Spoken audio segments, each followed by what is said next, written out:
السلام علیکم عزیز طلباء طالبہ، سر عبدالستار خان اس یوٹیوب چینل میں آپ تمام کا استقبال ہے۔ 12th arts first test political science HSC solid exam paper question answer. چلیے شروعات کرتے ہیں۔ سوال نمبر 1، قوسین میں دیے گئے الفاظ سے صحیح لفظ چن کر جملے مکمل کیجیے۔ پہلا ہے دیوار برلن کا انہدام نومبر ڈیش سن میں ہوا، اس کا صحیح جواب ہے 1990۔ دوسرا ہے 1990 سے دو عالمی سپر پاور ڈیش اور امریکہ تھے، اس کا صحیح جواب ہے سوویت یونین۔ تیسرا ہے امریکہ پر دہشت گردانہ حملے کو ڈیش حملہ بھی کہتے ہیں، اس کا صحیح جواب ہے 9/11۔ سوال نمبر 2، غلط جوڑی کو صحیح کر کے لکھیے۔ G20 1990، SCO 2001، BIMSTEC 1997، SAARC 1985، EUCSC 1951۔ دوسرا ہے جیت پور اور چرنوبل۔ جیت پور بھارتی نیوکلیئر پاور پلانٹ، چرنوبل روسی نیوکلیئر پاور پلانٹ۔ سوال نمبر 3 کا پہلا ہے، دیے گئے بیانات سے متعلق تصور تحریر کیجیے۔ پہلا ہے، جب ایک ریاست دوسری ریاست کو بغیر کسی فوجی طاقت و قوت کے متاثر کرے، اس کا جواب ہے سافٹ پاور۔ دوسرا، ایک ریاست جو عالمی سیاست میں قائدانہ رول ادا کرتی ہے، وہ اپنے مفاد کے لیے عالمی سیاست پر اثر انداز بھی ہوتی ہے، اسے کہتے ہیں سپر پاور۔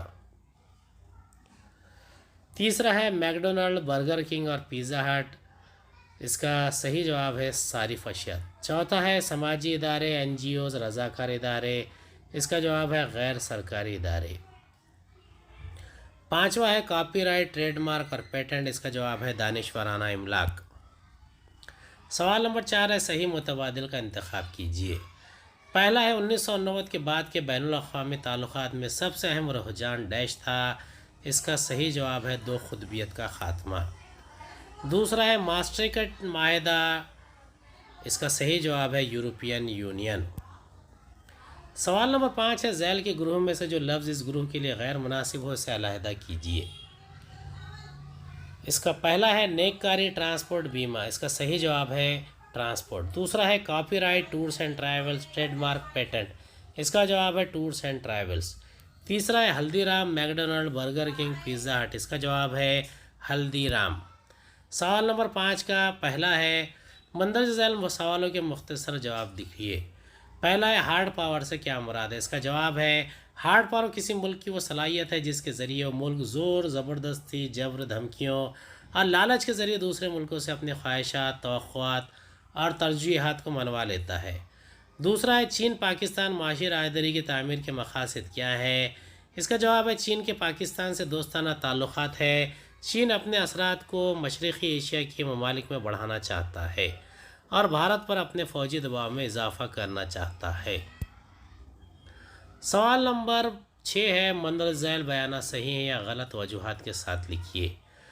پہلا ہے، آج بھی UK میں یورو کو بطور کرنسی استعمال کیا جاتا ہے، اس کا جواب ہے یہ بیان غلط ہے، کیونکہ 1 جنوری 1999 سے عالمی کرنسی بازار میں جاری ہے اور تمام ہی یورپی یونین میں اسے تبادلے کی اکائی تسلیم کر لیا گیا ہے، لیکن UK میں بطور کرنسی اسے استعمال نہیں کیا جاتا۔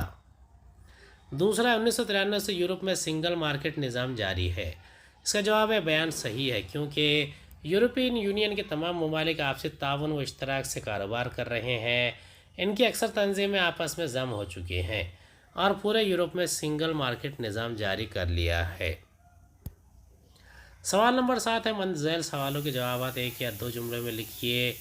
پہلا ہے، عالمی فوڈ چین کی چند مثالیں دیجیے، اس کا جواب ہے عالمی پیمانے پر بہت سی فوڈ چین بہت مقبول ہے، ان میں میکڈونلڈ، برگر کنگ اور پیزا ہٹ شامل ہے۔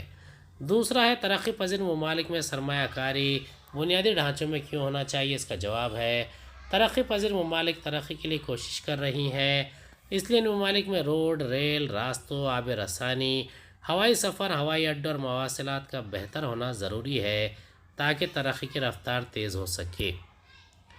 سوال نمبر 8 ہے، درج ذیل کے درمیان باہمی تعلق واضح کیجیے۔ پہلا ہے عالمگیریت اور کلچر یعنی تہذیب، اس کا جواب ہے عالمگیریت کی وجہ سے دنیا باہمی مربوط ہو چکی ہے اور دنیا کے تمام لوگوں اور ممالک میں باہمی ربط بآسانی ہو جاتا ہے۔ مواصلاتی سہولیات کی وجہ سے دنیا کے کسی بھی خطے میں ہونے والے واقعات کے اثرات پوری دنیا میں پڑنے لگے ہیں۔ عالمگیریت نے دنیا کے تمام علاقوں کے کلچر کو بھی متاثر کیا ہے اور ایک عالمی کاسموپولیٹن کلچر وجود میں آ رہا ہے۔ اس کلچر میں مغربیت اور لامذہبیت کے اثرات بہت نمایاں ہے۔ دنیا کے ہر خطے کے لوگ مغربی اقدار خوردنوش طرز کے اپنا رہے ہیں۔